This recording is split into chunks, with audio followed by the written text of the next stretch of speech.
Hello, friends. Uncle Marv here, and welcome back to another episode of the Unhealthy Podcast, the show where we talk honestly about the habits, stories, and patterns that quietly wreck our lives, or at least they wreck mine. And I thought I would go out and find people and chat with them about what they are doing to make their lives better.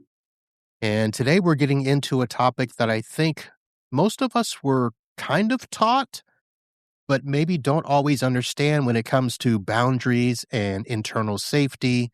And so I found somebody that can help us with that. Barb Nangle is a boundaries coach, speaker, and host of the podcast, Fragmented to Whole, Life Lessons from 12-Step Recovery. Barb, welcome to the show.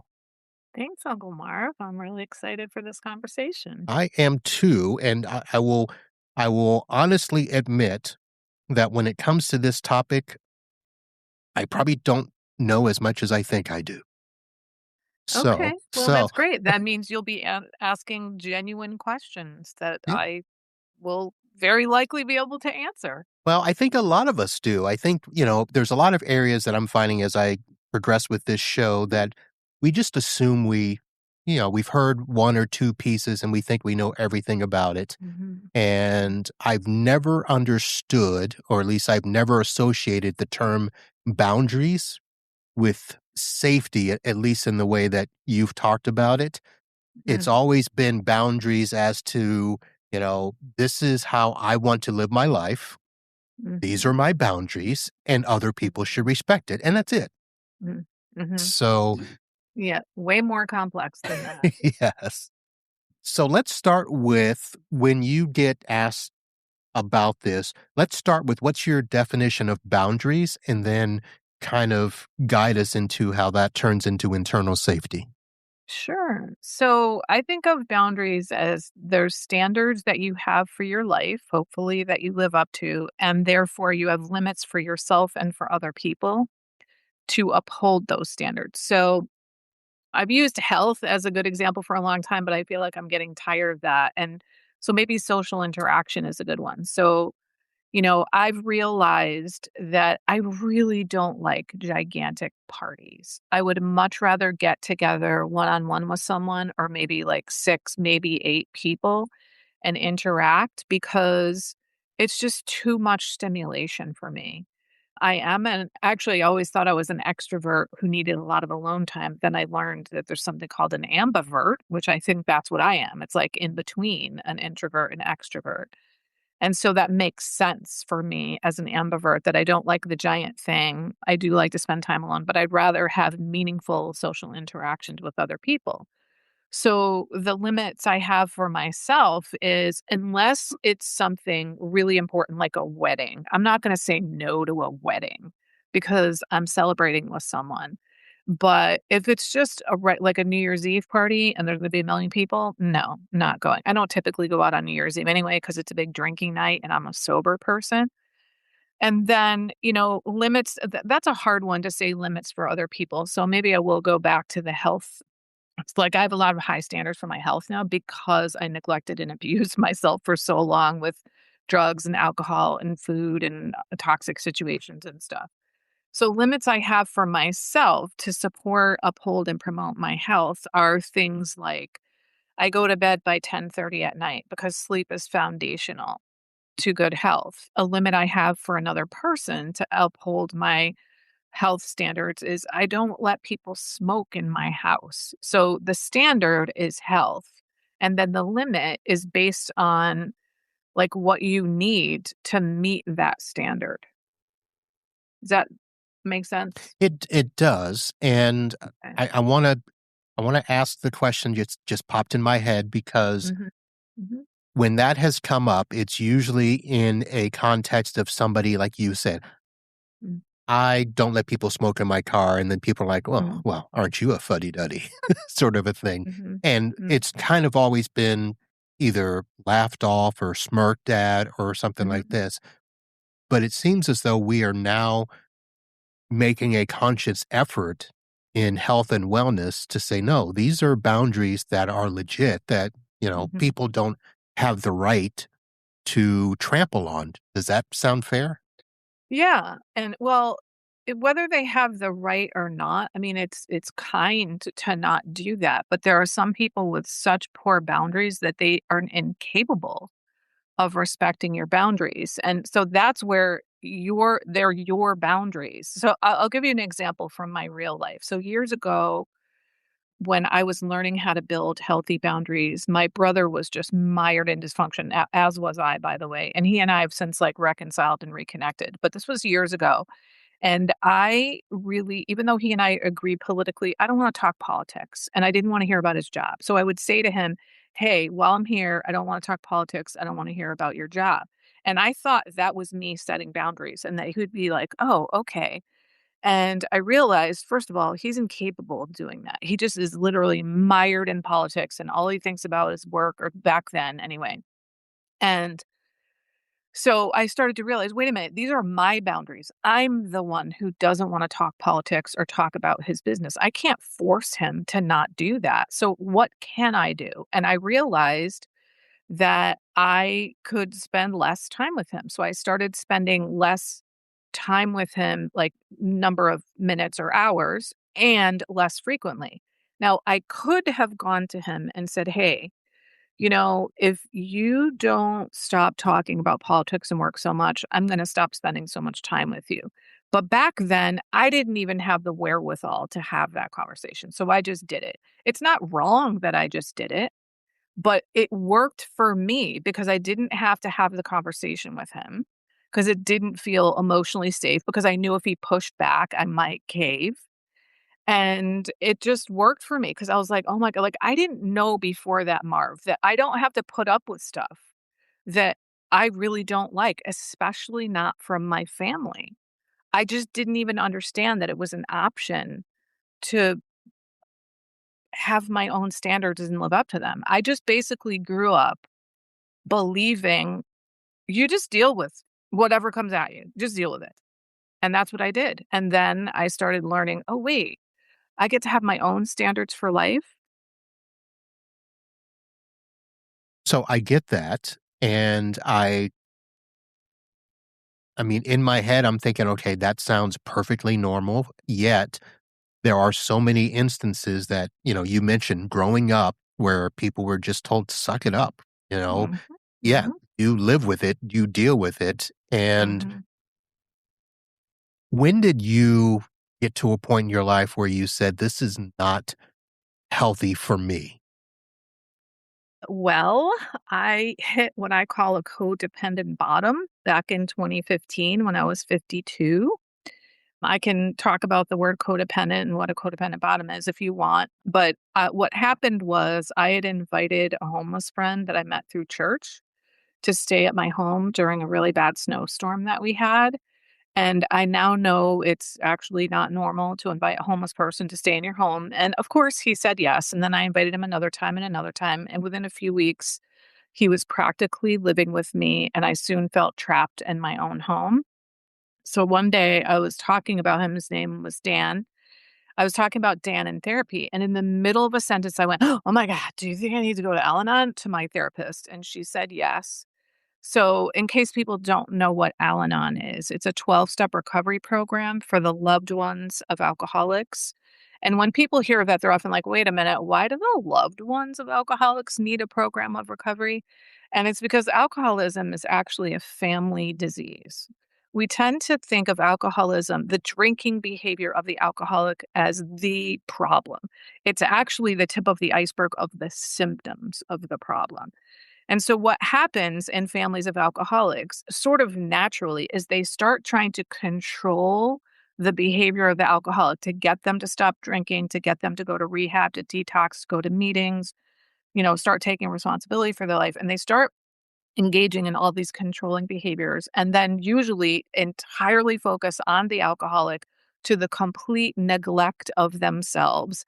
And then they get filled with resentment, and then the alcoholic person feels controlled because that's what's happening. And then they get filled with resentment. And then they use that as an excuse to drink more and they blame the loved one and it goes into a cycle.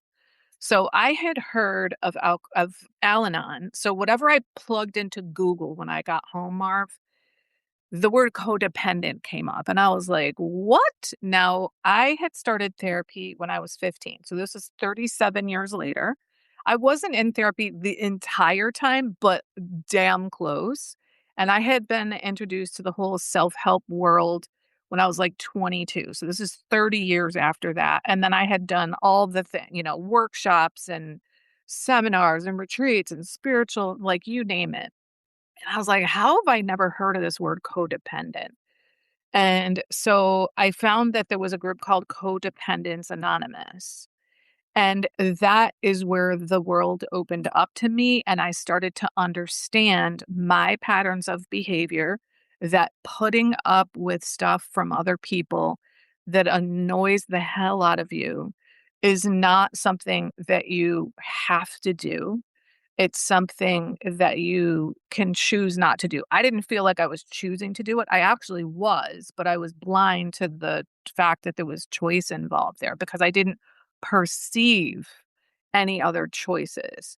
And I think when you don't perceive choices, how can you make them if you don't see that you have an option? And what I'm kind of hinting at here is a mentality that many people may have heard of, and it's called victim mentality. And the mentality is I'm basically at the whims of life. Like I just have to get bandied about by life and I just have to put up with whatever comes along. And starting to perceive that I actually had choices helped me get out of victim mentality, and building boundaries also really helped me to understand how much agency I actually had in my own life. So that is how I got to the point where I was like, this isn't working for me anymore. Okay, Barb. So I have tons of questions. Okay, bring it. Only because when I've heard the term codependency in the past, it always seems to be centered excessively on needing somebody else to validate, cling to, or stuff like that. That Mhm. didn't sound like what you were doing just because you invited somebody to your house. Yeah, I mean, I was way going above and beyond what a normal person would do. I remember when I was trying to wrap my mind around the term codependent and what it meant. I remember thinking about Dan. I was like, I cannot depend on him for anything. And I was like, wait a minute. You know what I can depend on him for? To depend on me. So he was staying at my house very regularly. I was feeding him. I let him do laundry at my place. I let him take showers. I gave him money for cigarettes. I drove him places. I'm like, I have a master's degree. I work at Yale University. I'm a professional woman, and this is a homeless man. And he also came to my place of work because we had people from every walk of life. It was called the Consultation Center, and they had a coffee pot and he would come in and I would have him visit me. And it like now I look back and I'm like, what was I thinking bringing this person like into my work life? So I was and then also I got to the point where I felt trapped in my home. I didn't feel safe in my own home. That's not normal helpful behavior. And so at the time, I had no concept that I was a people pleaser, that I was an approval seeker, that I was an overgiver, that I was codependent. I thought I was nice. I thought that I helped Dan out because I was nice. And when I came to understand through the process of 12-step recovery that I was actually an approval seeker and that my motivation was not just to be helpful. I mean, yeah, of course I want to be helpful. Who doesn't? But being helpful doesn't explain where you put yourself at like emotional risk or you put yourself like in financial risk, and speaking of that, I will tell you back in 1999, when my student loans came due, I declared bankruptcy because I had so much credit card debt. I couldn't handle that on top of the student loans. And when I got in recovery, I'm like, oh my God, all of that debt was about my codependence because I was either trying to buy people's affection, I was trying to manage my image, that was a lot of it, or I was trying to rescue, fix, and save people. So to me, codependence is what you said. You're really focused on everything outside of yourself to the point where other people's feelings matter way more than your own. In fact, most people who are codependent don't pay any attention to themselves and what they think or feel, and they talk themselves out of those things.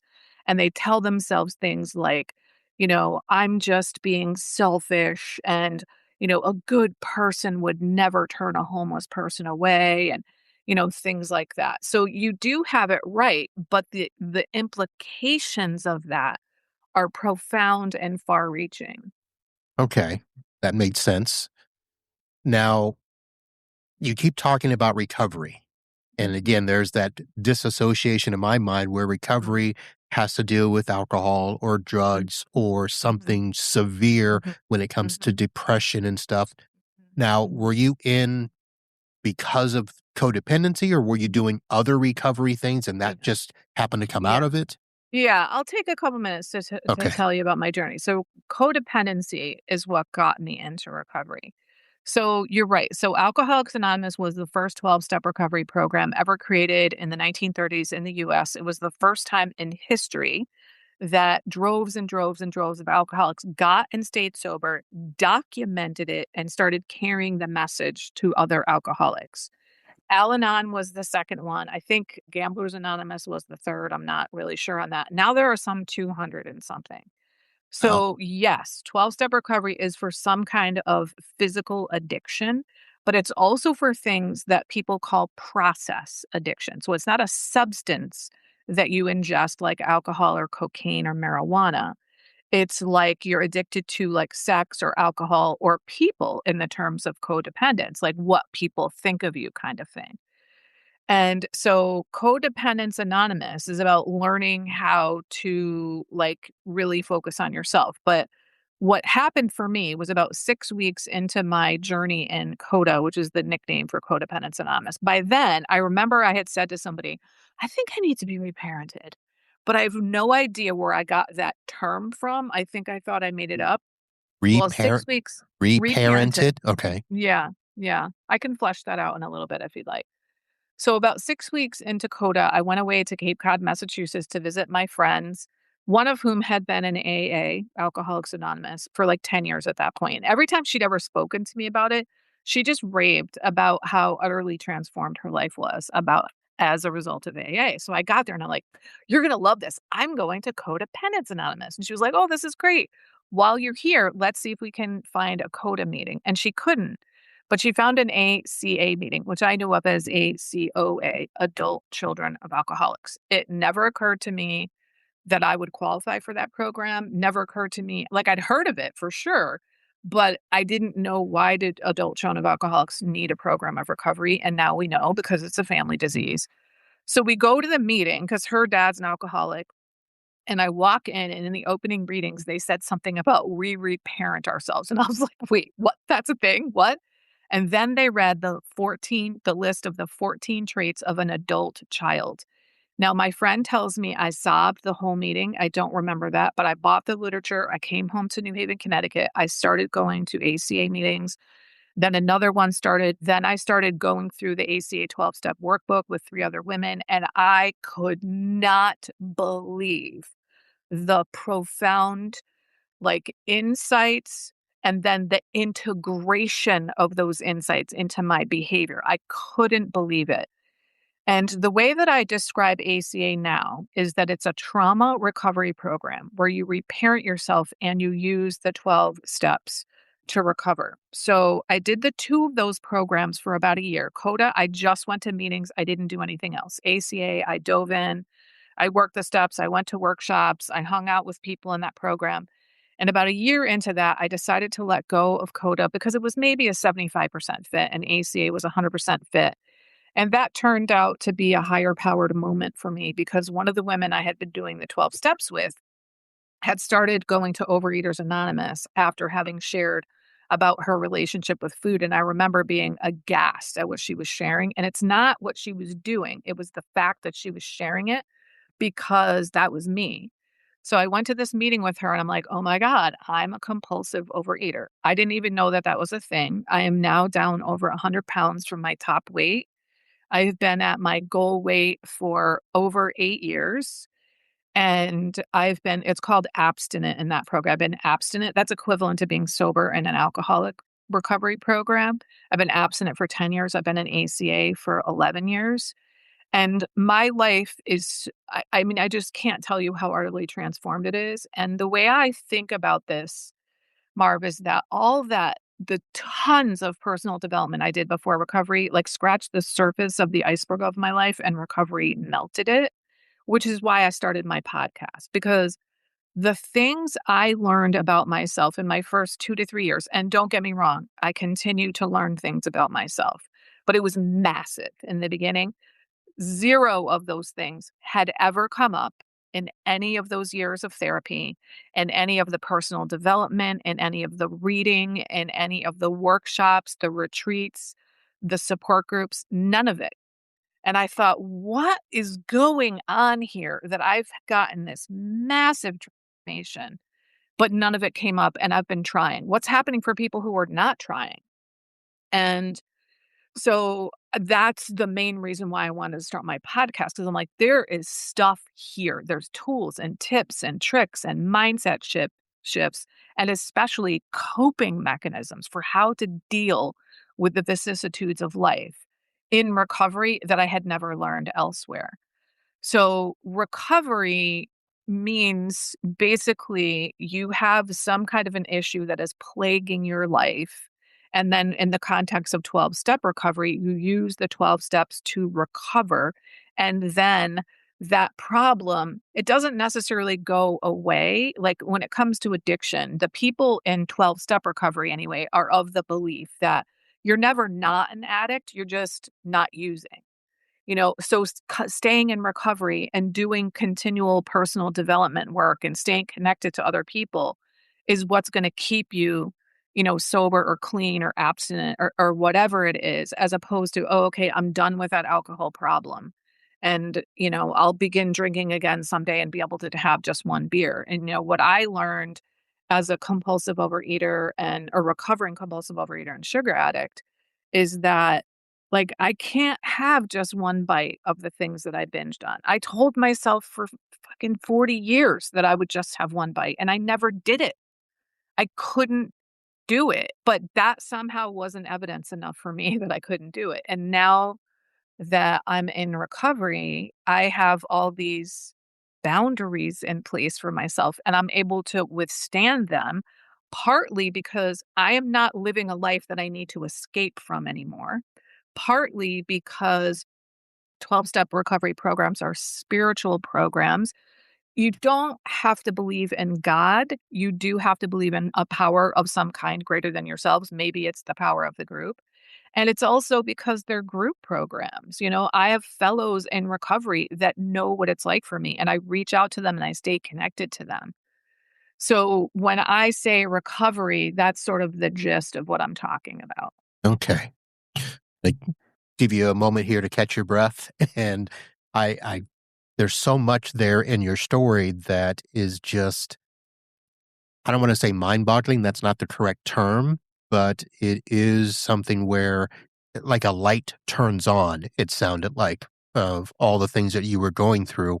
Mm-hmm. So part of my question now turns to, as you were going through this learning for yourself and realizing this, what about the people around you? Because it sounds like you had a life that Mm-hmm. was, better than normal, I should say, Mm-hmm. and people probably saw you a certain way. And Mm-hmm. then all of a sudden you seem to Mm-hmm. make this turn. What happened Yeah. with the people around you? Yeah. So I definitely had the appearance of that I have my shit together. I mean, I got a master's degree. I work at Yale. I own a home. I pay my taxes. I volunteer. Right. But nobody knew what was going on internally because I wasn't telling anybody. And that's why. So by the time I got in recovery, I was 52. I stopped drinking abusively when I was in my early 40s. I continued to smoke tons of weed. And I also obviously was still compulsively eating. So, and then of course, I was still codependent.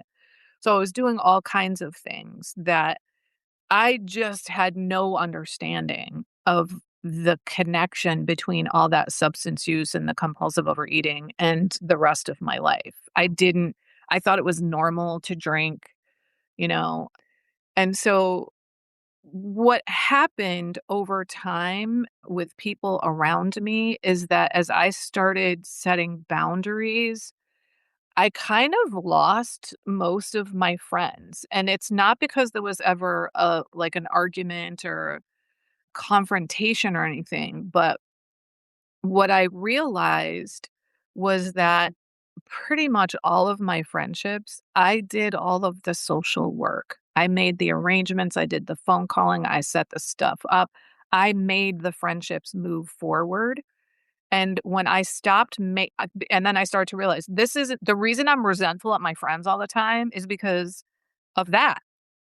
And I would never go to that friend and say that. I would talk to everybody around them. That's called gossiping. That's called complaining. I don't do that kind of thing anymore. So I just sort of stopped doing all the calling and the arranging, and I stopped seeing them. And I realized, especially now that I was in recovery and I had like people that I was around on a very regular basis that I started socializing with, I had these friendships that were based on a certain mutuality. And I realized, I actually really like having people in my life that want to be in my life as much as I want to be in theirs. And I really don't like having people in my life where I have to do all the work in order to maintain the friendship. So that's what happened with like friends. What happened in the workplace was actually pretty profound. So my first 2.5 years in recovery, I was still working full time at Yale.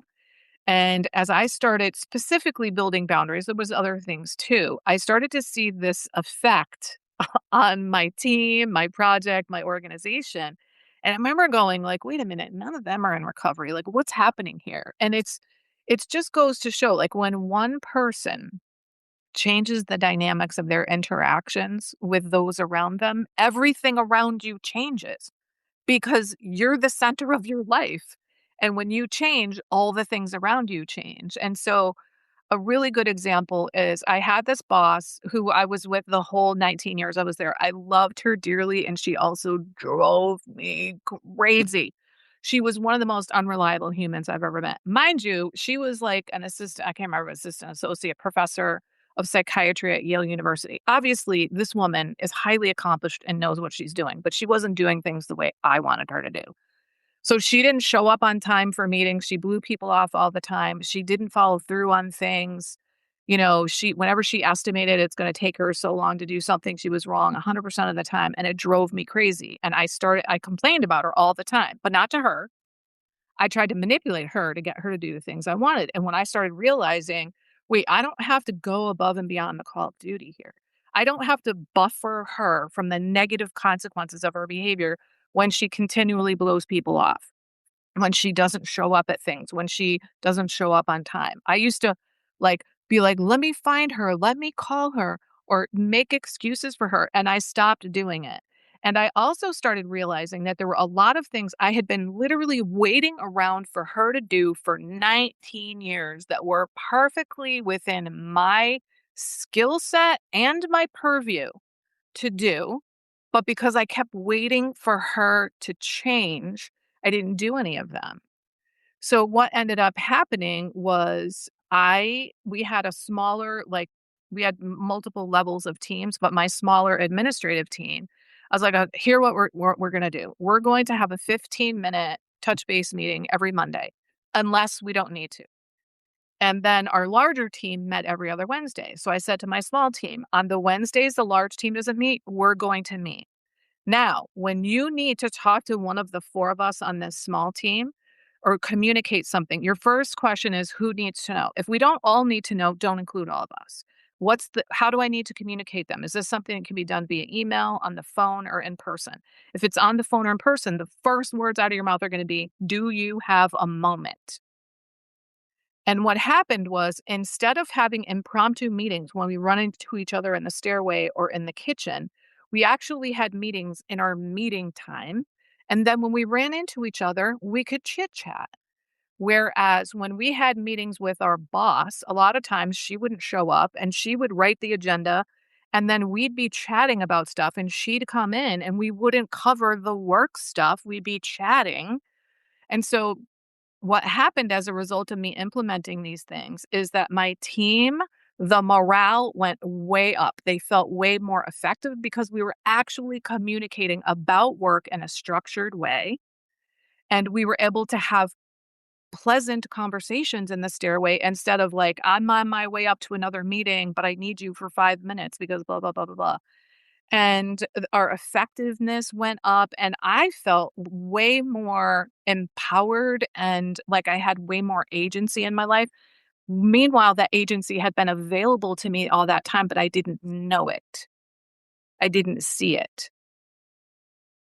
Hmm. So that, those are a couple examples of what happened with people around me. Okay. Oh, and then I could also talk about romantic relationships because there's been a gigantic shift in that.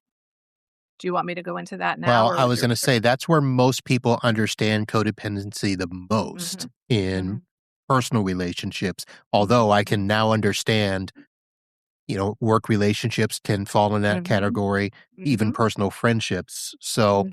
yeah, let's go ahead and do that because I have a Yeah. couple of questions and then we'll figure Okay, out the next sure. steps.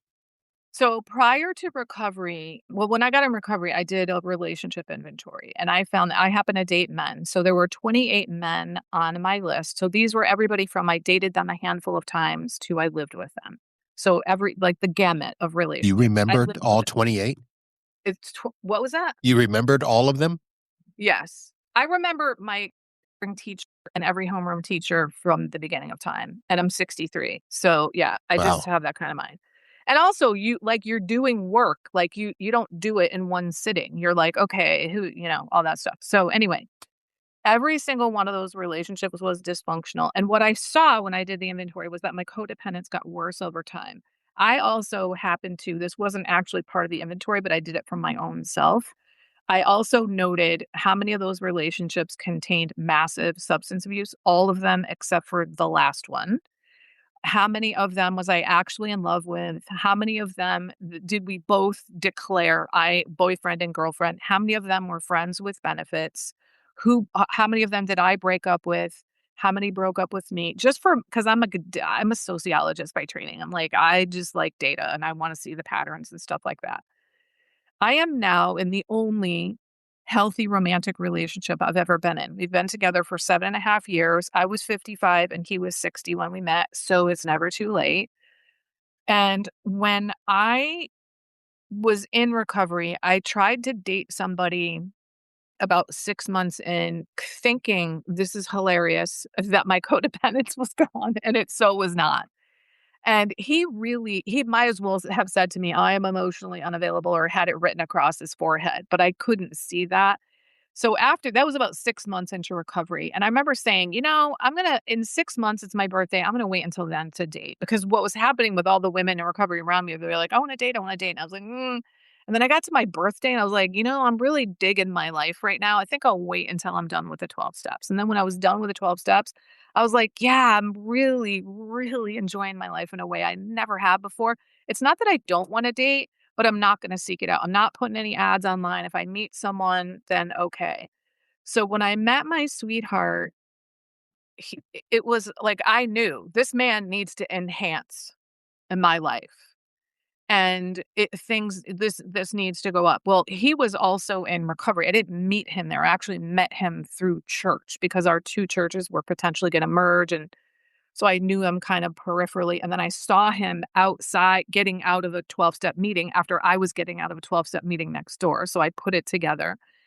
And he was married for 10 years, and then he was married for 25. And he was single when I met him. And to hear him tell it, he is a radically different person, just as I am. And he was doing and saying things I had never experienced before in a relationship with a man. Doing all the right things. It was really clear that he had healthy boundaries. One example is I was probably with him for 2 or 3 years before he really told me any details about his previous marriages, and when he did, he told me facts. He did not disparage the character of his ex-wives. He said things like, "I wasn't a very good husband. I was super focused on work. I was very selfish." Like, I was like, "Who is this man?" Like, I've never dated everybody I've ever dated, we sat around and bitched about our exes. And just the way that he interacted with me, he made it well known that he was attracted to me as a man without being all creepy and gropey like most men that I've dated, and just was just a very good, loving, kind person. And we had conversations mostly initiated by me that I was like, I've never said anything like that before in my life. And I think the reason I was able to come up with and easily have conversations I'd never had before was, one, I really knew myself by then because I just didn't before, because there was a lot of me that was sort of up for negotiation. I had blurry boundaries, like the boundaries of Barb were blurred. And two, I had become honest. I truly believed I was an honest person when I got in recovery. And then I was like, "Oh my god, I've been lying about cigarettes, drugs, alcohol, relationships." The preponderance of my lying was in the people-pleasing department, like saying things were okay when they weren't, or people would be like, "How are you?" And I'd be like, "I'm fine." Meanwhile, I'm dying inside, or agreeing to things that just weren't okay with me.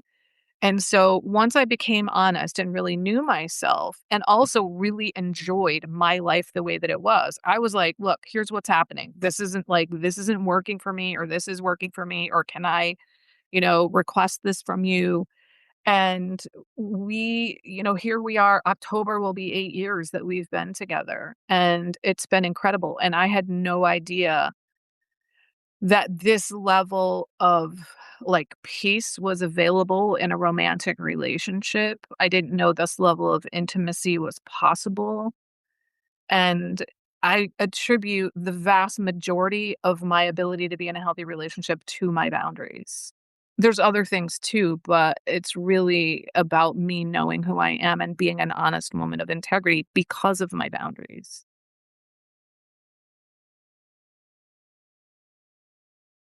Barb, I'm just sitting here listening to you and I'm thinking about the podcast episodes of yours that I've listened to. And I was like, okay, now that makes sense why you said this in this episode. And when you've talked about managing other people's reactions and Mhm, special boundaries and stuff. And that is a lot of background, a lot of unpacking mhm. that you did with yourself. Mhm. Tons, and I'm Yes, still doing it. It's not rapid the way that it was in the beginning, right. but I still, I have a sponsor. I meet with her every other week, and right now I'm going through something called Tony A's 12 steps. Tony A was the founder of the ACA program, and the traditional ACA 12 steps are the same exact steps as Alcoholics Anonymous and all the rest of them. It's just the way that what you work on is different in them. But Tony A wrote what a lot of people would call a much more gentler version of the 12 steps. And I had never gone through them before. So I'm doing them with my sponsor. And then I'm going to take a couple of sponsees through them. So I'm always doing something. Sometimes we do things that are outside of actual recovery literature, but it's usually recovery adjacent. So I meet with her every other week, and either if it's just a book that we're reading, we'll read through it together and talk about it. Or if it's like I'm doing a workbook, then I read, what came up for me and I share that with her. And then I also, one of the 12 steps is, well, it's actually kind of combination of steps 10 and 11. I do a nightly inventory. And I used to literally write out something every single night. Now, like, I have my list, I look at it. I probably do it at least 5 nights a week, sometimes 6, 7 nights a week. But it's just not as much stuff is coming up. And the way I think about that, Marv, is when I went through the 12 steps of recovery, it was like I went down into the deep, dark, dank basement of my life. I cleaned it all out. I sandblasted it. I painted it. I redecorated it. I furnished it. And now when I do my nightly inventory, I go down into the metaphorical basement of my life and sweep it out every night so that there's never any buildup. And that really helps me. So if something comes up for me, on that nightly inventory, I share it with my sponsor the next time I talk with her. And when I first got in recovery and I heard people did that, I was like, hell no, I deserve some privacy. And you know what? That may be so, but I've realized I want someone else to know what's going on for me when I'm acting out of my old patterns.